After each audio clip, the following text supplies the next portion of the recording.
Hi all, welcome to my class.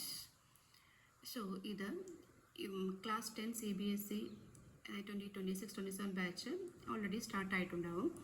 അപ്പോൾ CBSEയിൽ all board എക്സാമിന് ഒരു കമ്പൽസറി ആയിട്ടൊരു ക്വസ്റ്റൻ ആണ്. അതായത് ഫസ്റ്റ് ചാപ്റ്റർ കെമിസ്ട്രിയിൽ പഠിക്കുന്ന ഫസ്റ്റ് ചാപ്റ്ററാണ് കെമിക്കൽ റിയാക്ഷൻസ് ആൻഡ് ഇക്വേഷൻസ്. അപ്പോൾ ആ കെമിക്കൽ റിയാക്ഷൻസ് ആൻഡ് ഇക്വേഷൻസ് ചാപ്റ്ററിൽ കമ്പൽസറി ആയിട്ട് ചോദിച്ചുകൊണ്ടിരിക്കുന്ന ക്വസ്റ്റൻ ആണ് ഇതുപോലുള്ള റിയാക്ഷൻസ് തരും. Iron plus copper sulphate or zinc plus copper sulphate, അതുപോലെ റിയാക്ഷൻസ് തന്നിട്ട് ഈസ് ദിസ് റിയാക്ഷൻ പോസിബിൾ, അതായത് ഈ റിയാക്ഷൻ നടക്കുമോ, ഇത് നടന്ന പ്രോഡക്ട്സ് ഉണ്ടാകുമോ എന്ന് ചോദിക്കുന്ന ക്വസ്റ്റ്യൻസ്. അപ്പോൾ ഇങ്ങനെയുള്ള റിയാക്ഷൻ നമ്മൾ പറയുന്നത് they are known as displacement reactions. അതായത് അയണിന് കോപ്പറിനെ ഡിസ്പ്ലേസ് ചെയ്ത്, അതായത് കോപ്പറിനെ മാറ്റി അതിൻ്റെ പ്ലേസിൽ അയൺ വന്നിരിക്കുന്ന റിയാക്ഷൻ. അപ്പോൾ ഈ റിയാക്ഷൻ പോസിബിൾ ആണോ അല്ലയോ എന്ന് അറിയണമെങ്കിൽ നമ്മൾ അയണിൻ്റെയും കോപ്പറിൻ്റെയും റിയാക്ടിവിറ്റി അറിയണം. If iron is more reactive than copper then only this reaction is possible. Iron കോപ്പറിനേക്കാൾ മോർ റിയാക്റ്റീവ് ആണെങ്കിൽ മാത്രമേ ഈ റിയാക്ഷൻ പോസിബിൾ ആവൂ.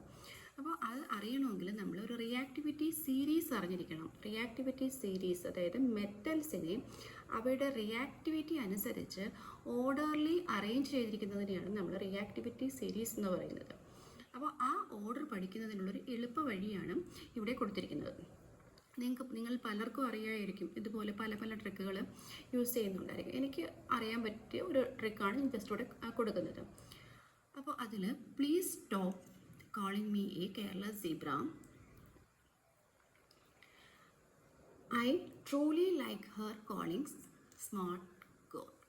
That is the trick.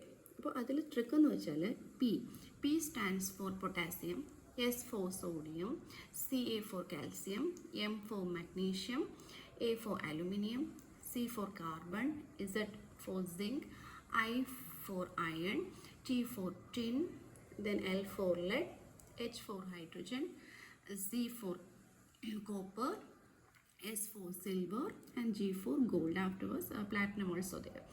So ഇതാണ് റിയാക്ടിവിറ്റി സീരീസ് എന്ന് നമ്മൾ വിളിക്കുന്നത്.